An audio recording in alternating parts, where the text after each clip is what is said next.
Gloire à Dieu. Bonjour à toutes et à tous. J'espère que vous allez bien par la grâce du Seigneur. Je suis le frère Maxime. Aujourd'hui, je vais partager un message avec vous qui va durer quelques minutes. Et donc, je vous demande toute votre attention afin de pouvoir bénéficier des bienfaits de cette parole. Aujourd'hui, nous allons parler de la grâce de Dieu.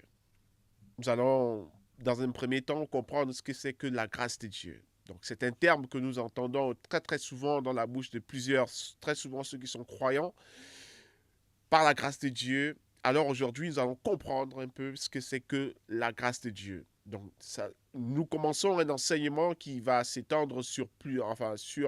Nous commençons une série qui va s'étendre sur plusieurs enseignements parce que la grâce de Dieu, la grâce, c'est un sujet important. C'est, disons, même l'élément central même du message de Jésus-Christ, notre Seigneur et Sauveur. Et donc, il est très important de comprendre déjà ce que c'est que la grâce de Dieu. Je commencerai mon propos par ce verset de la Bible qui se trouve dans Jean chapitre 1, au verset 17. L'apôtre Jean nous dit ceci.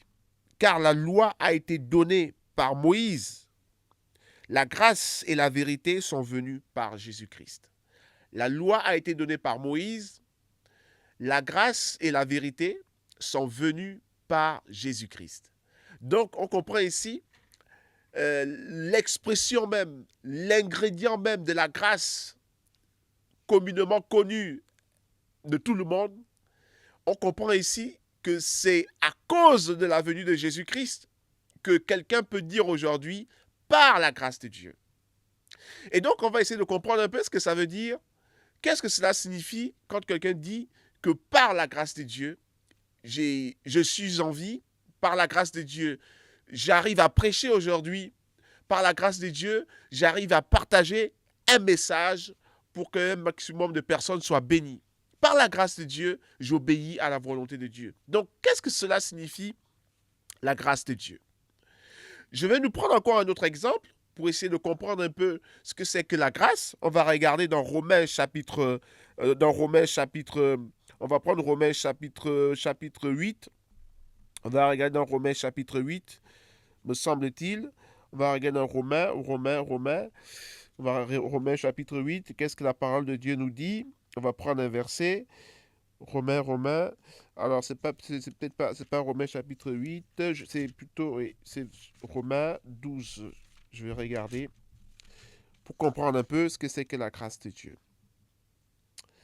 Alors, Romains, c'est le passage qui dit, voilà, ma grâce te suffit. Alors, j'ai oublié le passage, je vais le chercher. Je vais le chercher. Il dit, seule ma grâce te suffit. Il dit, seule ma grâce. On va le chercher ensemble. Seule ma grâce.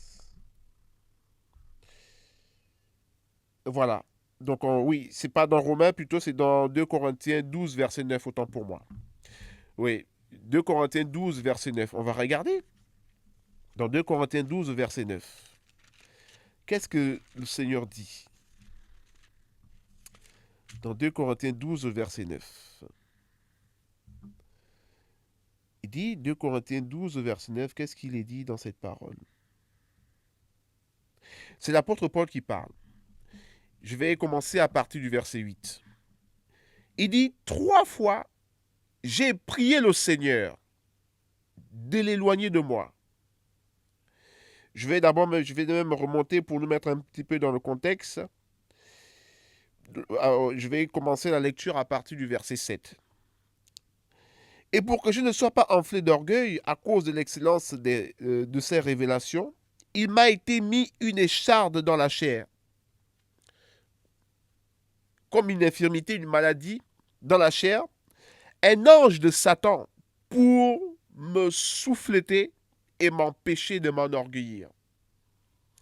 Verset 8, l'apôtre Paul dit, 3 fois j'ai prié le Seigneur de l'éloigner de moi et il m'a dit, ma grâce te suffit.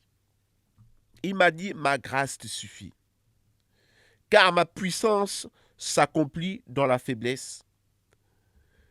Je me glorifierai donc bien plus volontiers de mes faiblesses que afin que la puissance de Christ repose sur moi. Amen. Donc, dans ce passage, nous voyons aussi que l'apôtre Paul nous fait comprendre qu'il a été, il a reçu, on va dire, une maladie dans son corps. On va le dire avec ces termes. Une écharde, donc qui peut être une maladie dans son corps. Et il dit, j'ai prié 3 fois le Seigneur afin qu'il éloigne de moi cela. Mais il a fini par comprendre que c'était pour le Seigneur lui permettait de comprendre que c'est pas parce qu'il a reçu l'onction, la puissance et que c'était un grand apôtre qu'il ne fallait pas qu'il ne fallait pas qu'il soit malade. Et donc le Seigneur voulait lui faire comprendre une chose en lui disant, ah Paul, oui, pourquoi est-ce que tu me pries pour que j'enlève de toi cette maladie? Parce que est-ce que tu penses que c'est parce que tu es en bonne santé que tu continueras de prêcher? Il va dire à l'apôtre Paul, Paul, ma grâce te suffit, parce que ma puissance s'accomplit dans la faiblesse.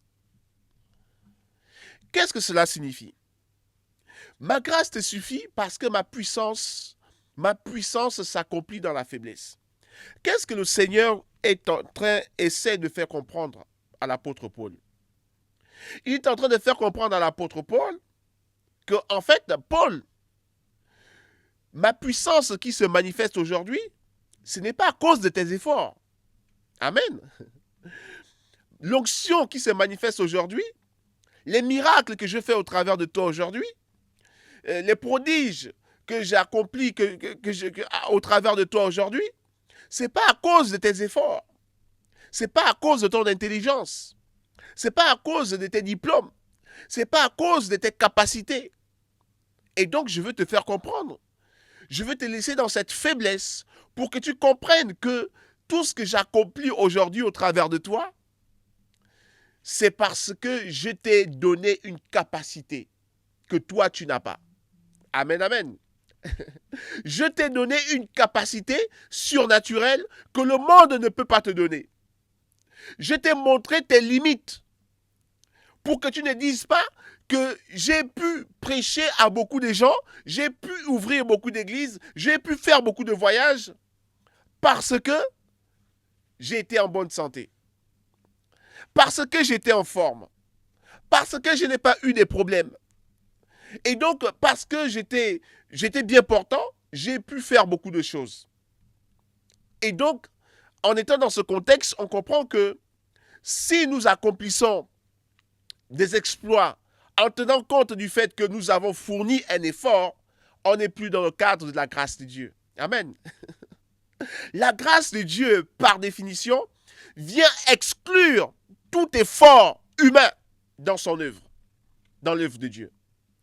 Donc quand je dis, par la grâce de Dieu, je prêche le message, par la grâce de Dieu, je fais ci, par la grâce de Dieu, j'ai fait tel exploit, par la grâce de Dieu, je suis en vie, je comprends que je n'ai fourni aucun effort pour obtenir ce que j'ai obtenu.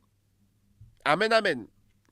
Et donc la grâce de Dieu, pour revenir à l'histoire de l'apôtre Paul, par définition, la grâce de Dieu devient ce qu'on appelle une capacité imméritée. Amen. Une capacité surnaturelle, je dirais, je rajouterais une capacité surnaturelle imméritée. Voilà pourquoi le Seigneur a dit à l'apôtre Paul, mais Paul, tu me pries pour être libéré de ta maladie. Mais non, je ne t'ai pas dit que j'ai besoin que tu sois en bonne santé pour continuer, pour que je continue de me servir de toi. Parce que quelqu'un pourrait dire, Seigneur, regarde comment est-ce que je suis malade. Regarde comment est-ce que je suis alité. Qu'est-ce que je peux faire? Je ne peux pas. Si tu veux que je te serve, délivre-moi de cette maladie. C'est ce que l'apôtre Paul est en train de faire. Il dit, j'ai prié 3 fois. Et j'imagine que pendant qu'il a prié 3 fois, il a jeûné certainement. Il dit, enlève-moi, Seigneur, ça me dérange. C'est une écharde dans ma chair. Ça me dérange, Seigneur, ça me dérange pour faire le ministère. Je ne peux pas.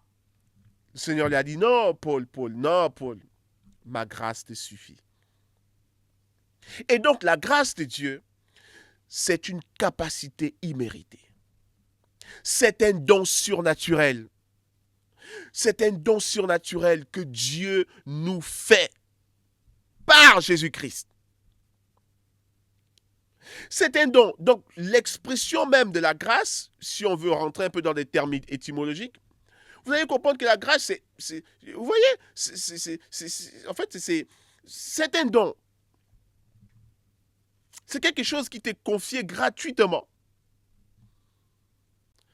sans que tu ne le demandes. Ça t'a été confié gratuitement. Voilà pourquoi il dit, vous avez reçu gratuitement, donnez aussi gratuitement. C'est pas compliqué. Il n'y a pas de grande révélation à chercher à comprendre dans ce que le Seigneur a dit. Le Seigneur était tellement simple dans ses paroles parce qu'il ne s'adressait pas quand il est venu pour parler, il ne s'adressait pas aux hommes intellectuels. Mais quand il parlait, les hommes intellectuels, les pharisiens, les sadducéens, les grands docteurs de la loi qui étaient là, avaient même du mal à comprendre son message. Et donc le Seigneur parlait à des personnes, il s'adressait à des personnes qui étaient humbles et simples de cœur, qui comprenaient simplement, comme un petit enfant. Voilà pourquoi il a dit, le royaume des cieux est comme ceux qui ressemblent aux petits enfants. Le petit enfant, tu lui dis, ok, ne mange pas, il comprend que, ok, on m'a dit je ne mange pas, ça veut dire que ce soir, il n'y a rien qui rentrera dans mon ventre. Il comprend simplement. Et donc le Seigneur s'adressait à nous comme étant des petits enfants. Donc il a dit, vous avez reçu gratuitement, ça veut dire que la vie de Dieu qui nous a été confiée, qui nous a été donnée, elle nous a été donnée gratuitement. C'est ça la grâce. La grâce, c'est Dieu qui te donne sa vie gratuitement. Souvenez-vous que l'apôtre Paul nous fait comprendre que tous ont péché et ont été privés de la gloire de Dieu. Toi qui me regardes, toi et moi le premier, je suis un pécheur. Ah oui, toi, tu me regardes, tu es un pécheur. Oui. Voilà pourquoi l'apôtre Jean dit, si quelqu'un dit qu'il n'a point de péché, il se fait lui-même menteur. Et la lumière de Dieu n'est point, la lumière de Christ n'est point en lui. Tu prêches, tu es célèbre, mais tu es un pécheur en fait. Ah oui, tu es un pécheur. Et donc, pour comprendre que Dieu, à nous qui sommes pécheurs, ah oui, à nous qui sommes pécheurs, Dieu dit, parce que tu es un pécheur et parce que je t'aime, je viens pour te sauver. Je viens pour te donner la vie. Je viens pour ôter le péché qui est en toi et qui t'empêche de connaître ma gloire, qui t'empêche de connaître mon amour, qui t'empêche de connaître la paix de Dieu. Voilà pourquoi Jésus-Christ va dire dans Luc chapitre 19, verset 1 à verset 10, il va dire, le Fils de l'homme est venu, non pas pour ceux qui sont bien portants. Jésus-Christ n'est pas venu pour ceux qui disent que non, tout va bien dans ma vie, je n'ai besoin de personne. Vous voyez ces personnes orgueilleuses. Jésus-Christ est venu pour ceux-là qui sont perdus, comme moi, comme toi et moi. Il est venu pour nous qui sommes perdus, qui ne savons pas où aller, qui ne savons pas quoi faire. Si toi tu sais où aller, gloire à Dieu pour ta vie. Mais Jésus-Christ a dit, je ne suis pas venu pour ceux qui sont bien portants. Donc si tu reconnais que tu n'es pas bien portant, ça veut dire que tu es prédisposé déjà à la grâce de Dieu. Il dit, je ne suis pas un médecin qui est venu pour ceux-là qui sont bien portants. Je suis venu pour ceux-là qui sont malades. Je suis venu pour ceux-là qui sont injustes devant Dieu. Pour les pécheurs qui sont injustes devant Dieu. Je suis venu pour ceux-là qui ont péché contre Dieu et qui ont été bannis du royaume de Dieu. Souvenez-vous de l'histoire d'Adam et Ève. Ils ont mangé la pomme et alors ils ont été bannis du royaume de Dieu. Ils ont été séparés de l'amour de Dieu. Mais Dieu, dans sa miséricorde, il ne les a pas laissés. Il a dit non, l'être humain ne sera pas perdu. L'être humain que j'ai créé selon ma ressemblance, à mon image, ne sera pas perdu. Je vais envoyer mon fils bien-aimé pour le sauver. Je vais envoyer mon fils bien-aimé pour le libérer de l'emprise du diable qui le retenait par le péché. Et donc il a envoyé son fils bien-aimé Jésus-Christ. Il est venu pour nous sauver de l'emprise du péché. Il est venu pour nous racheter avec sa propre vie. Figurez-vous que le Seigneur a fait tout cela alors que nous étions encore des pécheurs. Ça, c'est la grâce de Dieu. Nous n'avions même pas encore accepté le Seigneur dans sa vie, dans notre vie. Nous n'avions même pas cru à son message. Mais il a décidé de mourir pour ceux-là qui étaient même encore des pécheurs. Pour ceux-là même qu'il avait crucifiés. Pour ceux-là même qu'il avait rejetés. Pour ceux-là même qu'il avait insultés. Pour ceux-là même qu'il avait maltraités. Pour ces pharisiens, ces sadducéens. Oui, ces hommes qui ont blasphémé. Pour ceux-là même qui étaient méchants. Ces criminels. Les assassins. Des gens comme l'apôtre Paul qui maltraitaient et persécutaient l'Église. Jésus-Christ était mort pour eux. Alléluia. Et la preuve de son amour, c'est que parce qu'il était déjà mort pour des gens comme l'apôtre Paul, des grands persécuteurs qui ont persécuté l'Église, Jésus-Christ a dit, je vais me servir de cet homme-là parce que je suis mort, j'ai donné ma vie pour lui. Et à partir de ce moment, la grâce de Dieu va commencer à se manifester dans la vie de l'apôtre Paul. Il est passé de criminel, de persécuteur de l'Église, à un apôtre qui prêche le message d'amour, de justice, de paix et de joie. Un apôtre qui prêche le message de l'évangile de Jésus-Christ qui sauve l'humanité de l'emprise du péché. Oh, regardez comment est-ce que l'amour de Dieu peut agir dans la vie d'un homme qui a reçu la grâce de Dieu. L'apôtre Paul n'a rien fait pour recevoir Jésus-Christ dans sa vie, pour que sa vie soit aussi transformée. Il n'a rien fait. Voilà pourquoi il a dit, c'est par la grâce de Dieu que je suis devenu ce que je suis. Il dit, la grâce de Dieu a fait de moi ce que je suis. Et en d'autres termes, il aurait pu dire, la capacité, le don surnaturel de Dieu a fait de moi ce que je suis. Si je prêche aujourd'hui, si je suis aujourd'hui l'apôtre de Jésus-Christ, c'est parce que Dieu a eu compassion de moi. La grâce de Dieu exclut tout effort humain. C'est important de le dire. Pourquoi? Parce qu'il y a des messages, malheureusement, qui sont venus vraiment détériorer ce message pour nous faire comprendre que la grâce n'est pas gratuite. Vous voyez? Pour nous faire comprendre que rien n'est gratuit. Pour nous faire comprendre que pour que Dieu te bénisse, il faut que tu payes un prix. J'ai envie de te poser la question. Quel prix peux-tu payer comparé à celui que Jésus-Christ a payé afin que toi tu puisses avoir la vie de Dieu? Quel prix? Combien peux-tu mettre sur la table? Aucun ange n'a été capable de mettre un prix sur la table de Dieu pour venir sauver l'humanité. Mais seul le Fils de Dieu, Jésus-Christ le juste, notre Seigneur et notre Dieu, il a dit, mais non mon Père, me voici, envoie-moi, me voici.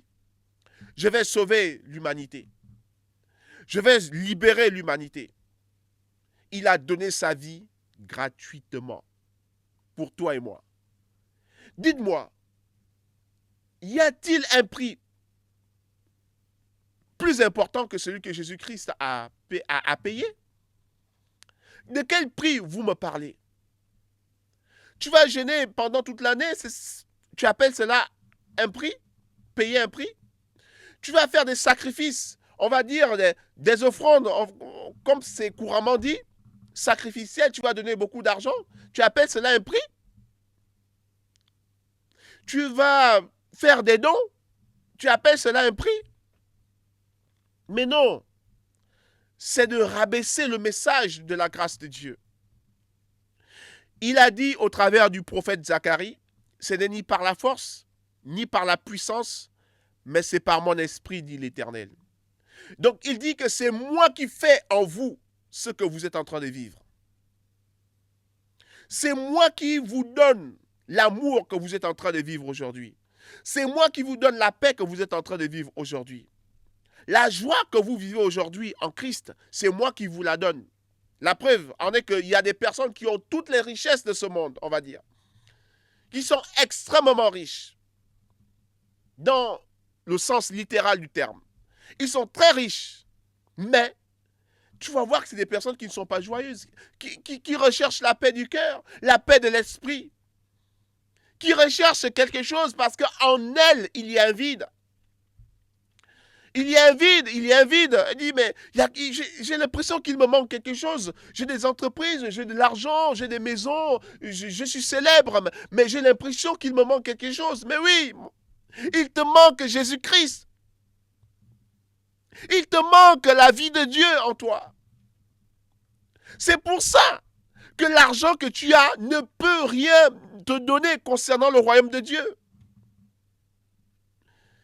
Voilà pourquoi il a dit, oh merci Seigneur, merci Seigneur. Nous allons lire une parole pour vous dire que les choses de ce monde ne peuvent rien vous donner en fait, les choses de ce monde ne vous permettront pas de bénéficier des avantages du royaume de Dieu. Pourquoi? Nous allons voir, regardez, on va regarder dans Ésaïe. Pourquoi, frère Maxime, tu dis que ce monde-là, en fait, il n'y a rien que je puisse faire pour bénéficier on va dire, de la grâce de Dieu. Il n'y a rien que je puisse faire. Mais je vais te dire pourquoi. Dieu lui-même, il te l'a dit. Mais je vais quand même te le rappeler pour dire qu'en fait, tu n'as rien à faire. Tout ce que tu as à faire, je vais te dire tout ce que tu as à faire, c'est de croire, en fait. C'est tout ce que Dieu te demande. Alors, on va voir. Waouh. Écoutez, Ésaïe 55, verset 1er. Ésaïe 55, verset 1er. Écoutez, c'est le passage qui parle du salut pour tous. Dieu a dit, je suis venu te donner le salut. Je suis venu donner le salut à toute l'humanité. Jésus-Christ a apporté le salut à toute l'humanité. Méchant, bon, voilà, tout le monde est concerné par le salut de Dieu en Jésus-Christ. Écoutez ce que Dieu dit. Il dit, vous tous qui avez soif, venez aux eaux. Même celui qui n'a pas d'argent. Waouh!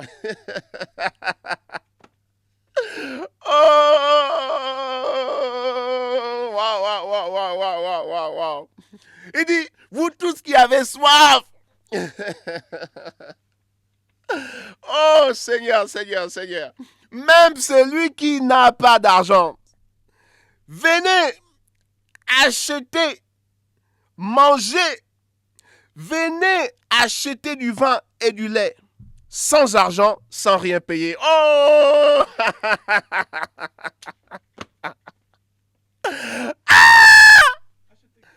Non. La grâce de Dieu ne te demande pas de payer un prix.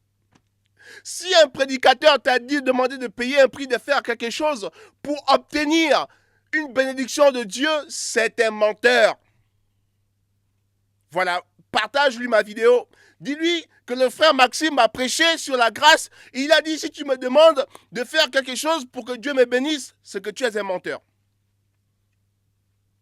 Parce que la Bible dit, viens acheter. Dis-moi, dans ce monde, quelle entreprise vous connaissez-vous?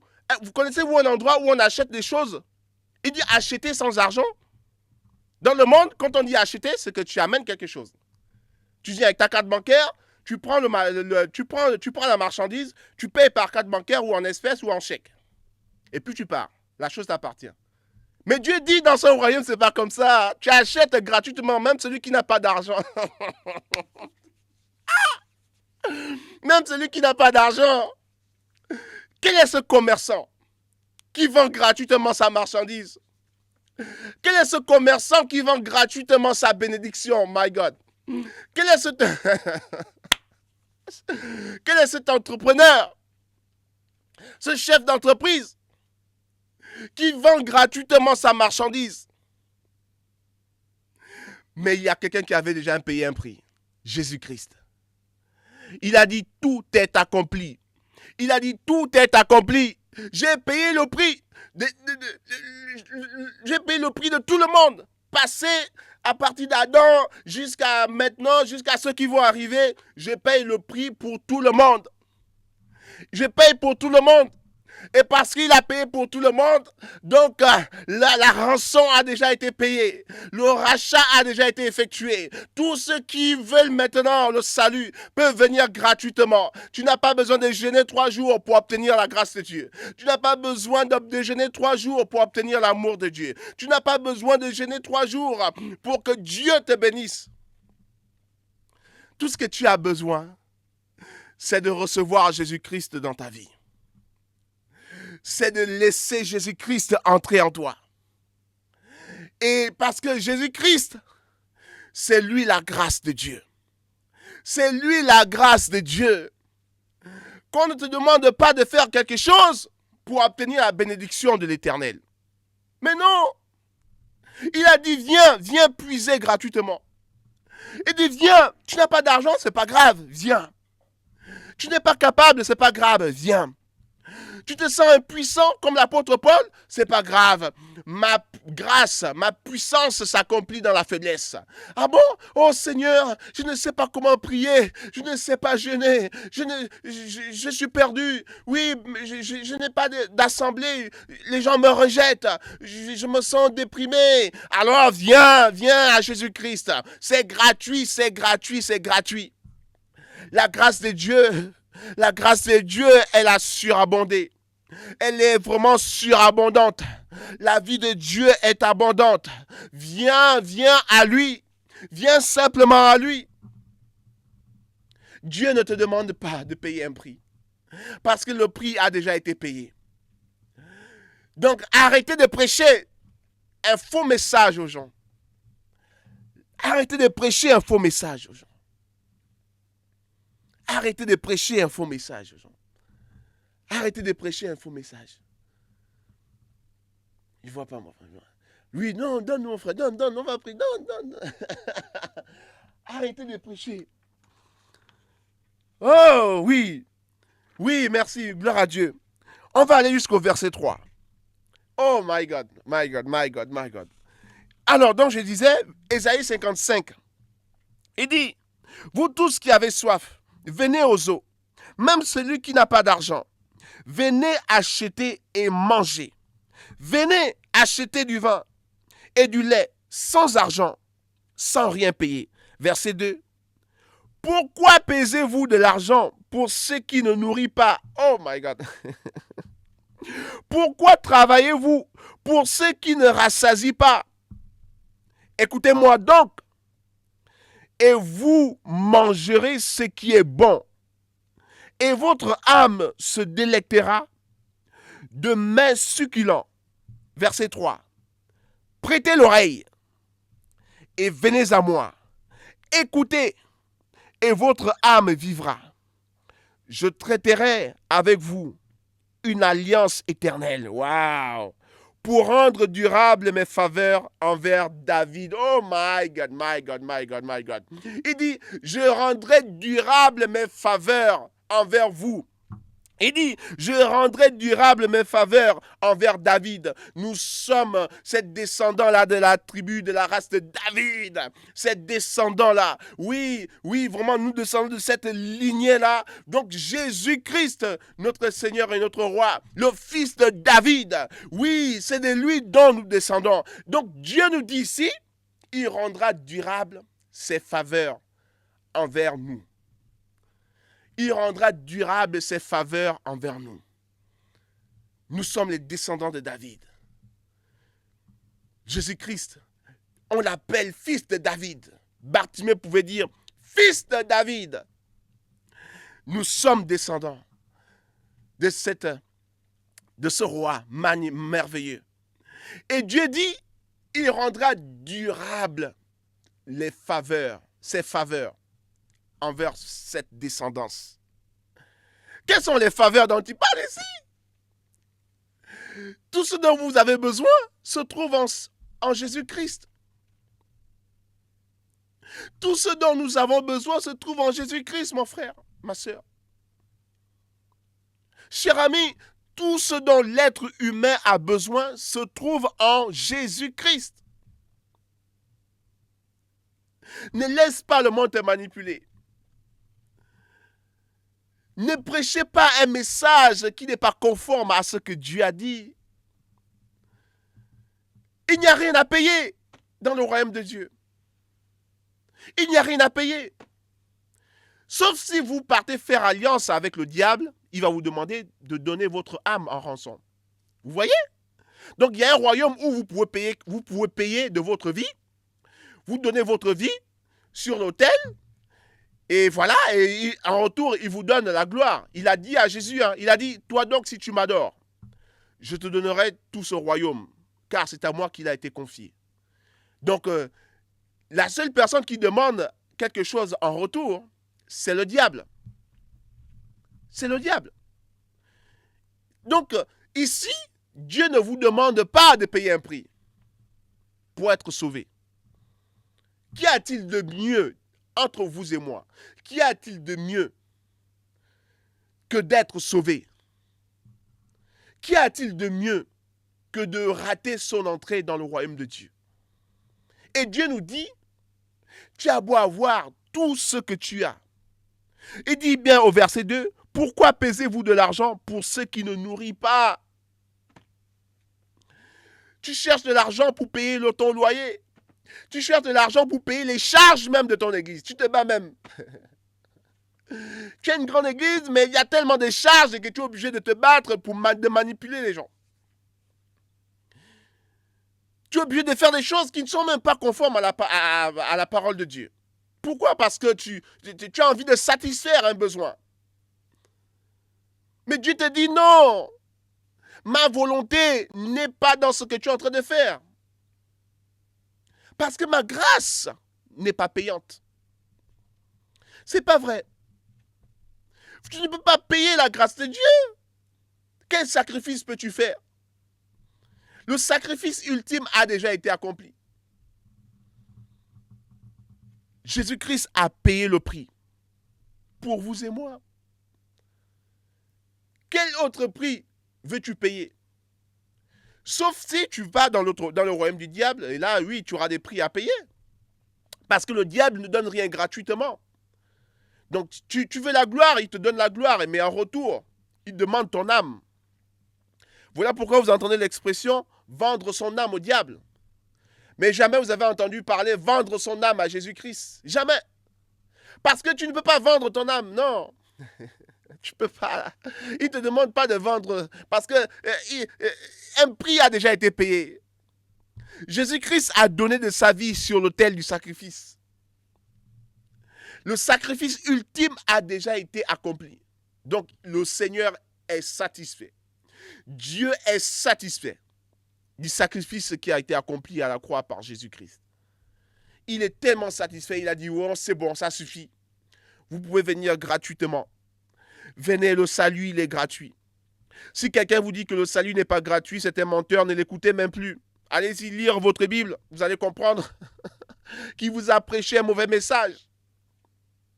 Parfois, il faut éviter, faut arrêter d'écouter certaines personnes et de focaliser votre regard dans la parole de Dieu. Vous allez comprendre certaines vérités. À force d'écouter les gens, sans pourtant aller lire la parole de Dieu, vous allez finir par croire que ce que les gens disent, c'est de la vérité, alors que ce n'est pas le cas. Il faut aller vérifier. Là, je suis en train de prêcher. Allez-y chez vous, vérifiez la parole de Dieu si ce que j'ai dit est conforme à ce qui est écrit. Je n'ai pas de message, mais je ne suis que le relayeur d'un message qui nous a déjà été confié. Il a dit, allez et faites de toutes les nations des disciples. Enseignez-leur à observer ce que je vous ai appris. C'est tout. Donc, je n'ai pas de message, il n'y a pas d'autre message. Donc, moi, je porte le message du Seigneur Jésus-Christ. Le message de la grâce est pour tout le monde. La grâce est pour tout le monde. La vie de Dieu est pour tout le monde. La bénédiction de Dieu est pour tout le monde. Oui, n'allez pas croire que c'est réservé à une catégorie de personnes. Vous pouvez avoir tous les biens de ce monde. Mais si vous passez à côté, si vous passez à côté de ce don que Dieu vous a fait gratuitement, le monde n'a pas pu vous donner la paix, la joie que vous recherchez tant, l'amour parfait que vous recherchez. Mais cet amour parfait se trouve en Jésus-Christ notre Seigneur. Cet amour parfait se trouve dans le royaume de Dieu. La justice parfaite n'est pas de ce monde. Mais la justice parfaite, elle se trouve dans le royaume de Dieu. L'amour parfait n'est pas de ce monde. Mais l'amour parfait se trouve dans le royaume de Dieu. Ce monde ne pourra pas vous donner une paix parfaite. Mais la véritable paix se trouve dans le royaume de Dieu. Vous cherchez la joie. Le monde ne pourra pas vous rendre joyeux. J'en veux pour preuve. Regardez vous-même autour de vous et dites-moi si avec tout ce que vous voyez et entendez, vous pouvez être joyeux. Mais la joie parfaite se trouve dans le royaume de Dieu. Voilà pourquoi il a dit, soyez toujours joyeux. Pourquoi? Comment c'est possible d'être toujours joyeux? Mais dans le royaume de Dieu, cela est possible. Parce que Dieu nous rend capables d'être heureux. Dieu nous donne la capacité d'aimer notre prochain. Dieu nous donne la capacité de faire le bien autour de nous. Dieu nous donne la capacité d'être en paix, véritablement. Dieu nous donne la capacité d'être en joie. Dieu nous donne la capacité de vivre la véritable justice. Dieu nous donne la capacité d'être bon envers notre prochain. C'est la grâce de Dieu. La grâce de Dieu. Que personne ne vous dise que vous devez payer un prix pour bénéficier des faveurs de Dieu. C'est du mensonge et c'est un message qui n'est pas l'évangile de Jésus-Christ. C'est un message que je vous invite même à prendre et à mettre dans la poubelle. Parce que cela ne changera rien dans votre vie. Sauf si vous voulez courir après la convoitise des choses de ce monde, et là vous allez comprendre que vous devez donner une contrepartie pour bénéficier de certaines choses. Voilà pourquoi l'apôtre Jean nous dit que si quelqu'un aime le monde, l'amour de Dieu n'est pas en lui. Parce que vous ne pouvez pas vivre dans l'amour de Dieu et aimer le monde. C'est pas possible, c'est incompatible. Aimer le monde, c'est aimer vivre tel que le monde nous l'impose. Simplement ça. Ce n'est pas uniquement pour ceux-là qui vivent dans la débauche, mais non, aimer le monde, nous sommes dans un monde, dans un système, voilà, et donc qui impose certains standards. Et donc, si tu te conformes plus à ces standards qu'à ce que Dieu te demande, et là, tu es dans le cadre de ceux qui aiment le monde, c'est tout. C'est aussi simple que ça. Que personne ne vienne vous mentir. Il dit, n'aimez pas le monde. Si quelqu'un aime le monde, l'amour de Dieu n'est point en lui. Il faut aimer le Seigneur Jésus-Christ. Il faut aimer le Seigneur Jésus-Christ. C'est lui notre Seigneur, c'est lui qui nous a sauvés, c'est lui qui nous a rachetés de l'emprise du diable, c'est lui qui nous a pardonné de tous nos péchés. Oui, avant lui, il n'était pas possible que les péchés de l'homme soient pardonnés. Mais quand il est venu, nos péchés ont été pardonnés. C'est lui qui nous donne la vie. C'est lui qui nous a ouvert le chemin qui mène au royaume de Dieu. Il a dit, je suis le chemin, la vérité et la vie. C'est Jésus-Christ le chemin, la vérité et la vie. C'est lui la grâce de Dieu qui nous a été confiée. La grâce de Dieu qui nous a été donnée. La grâce de Dieu. Que nous ne méritions même pas. Aucun d'entre nous ne mérite les faveurs de Dieu. Aucun. Personne. Personne. Si vous en connaissez, donnez-moi des exemples.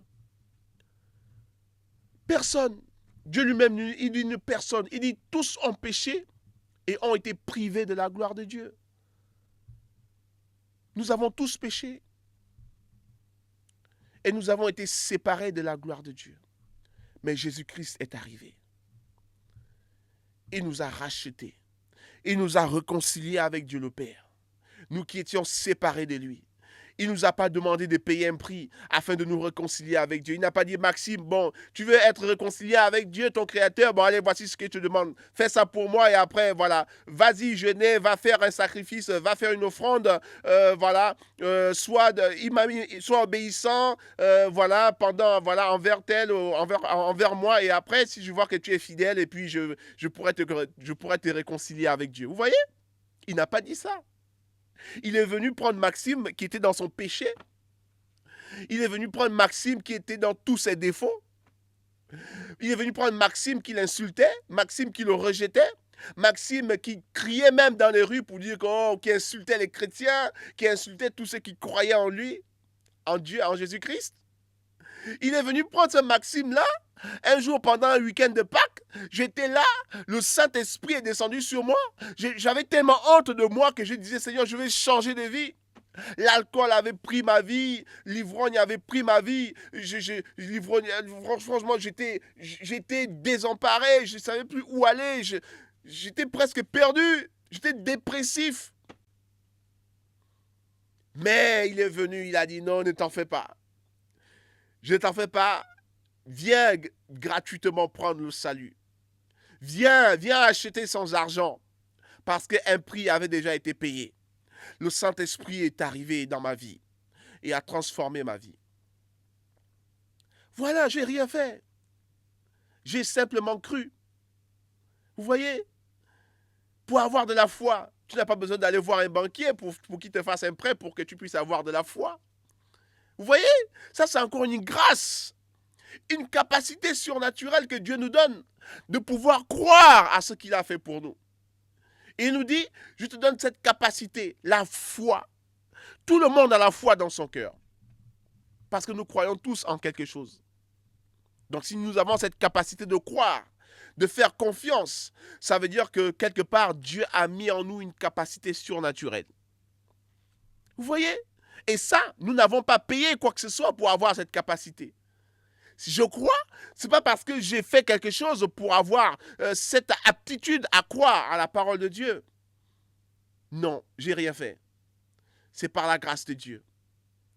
Dieu m'a donné une capacité surnaturelle que je ne mérite pas. Je ne sais même pas d'où ça vient, comment est-ce que je fais pour croire. Je ne suis même pas capable de l'expliquer. Je ne peux pas vous dire que je crois parce que non. Mais je sais une chose, c'est que je crois en Jésus-Christ de tout mon cœur. Il n'y a rien qui va venir m'empêcher de croire en lui. Rien. Ça, c'est la grâce de Dieu. Capacité imméritée. Une capacité surnaturelle imméritée qui nous vient de Dieu, notre Seigneur et notre Sauveur. Dieu également vous attend. Il a dit, venez manger, venez puiser de l'eau, venez puiser vous qui avez soif, venez manger vous qui avez faim, venez acheter gratuitement. Le monde vous demande de payer un prix, mais moi, dans mon royaume, je ne vous demande pas de payer un prix. Je ne vous demande pas de vous sacrifier avant. Je ne vous demande pas d'aller jeûner pour pouvoir bénéficier de mes bienfaits. Tout ce que je vous demande, c'est de croire en Jésus-Christ. C'est de croire au sacrifice qui a été fait pour vous. C'est tout. C'est lui qui a payé le prix ultime. Viens à Jésus-Christ, mon ami. Si tu es déjà en Jésus-Christ, continue de croire en lui. Le monde te rejette. Les hommes te rejettent. Les hommes te maltraitent. Continue de croire en Jésus-Christ. Fais-lui confiance. Là où les hommes ont échoué, mais sache que Jésus-Christ, avec lui, tu n'échoueras pas. Les hommes ne sont pas parfaits. Je ne suis pas parfait. Tu n'es pas parfait. Même ton pasteur n'est pas parfait. Personne n'est parfait. Ce n'est pas ce prophète non plus qui est parfait. Cet évangéliste non plus n'est pas parfait. Ce pasteur n'est pas parfait. Ce docteur n'est pas parfait. Cet apôtre n'est pas parfait. Ce sont des hommes. Mais Jésus-Christ a dit, croyez en Dieu, et croyez aussi en moi. Voilà le message qu'il nous a donné. Crois en Dieu, mon frère, et crois en Jésus-Christ. Et tu expérimenteras la puissance de Dieu dans ta faiblesse. La grâce de Dieu se manifestera et tu vivras l'abondance de Dieu en Jésus-Christ. Que le Seigneur te bénisse. Que le Seigneur te bénisse. C'était le frère Maxime. À très bientôt pour un prochain partage autour de la grâce de Dieu. Amen.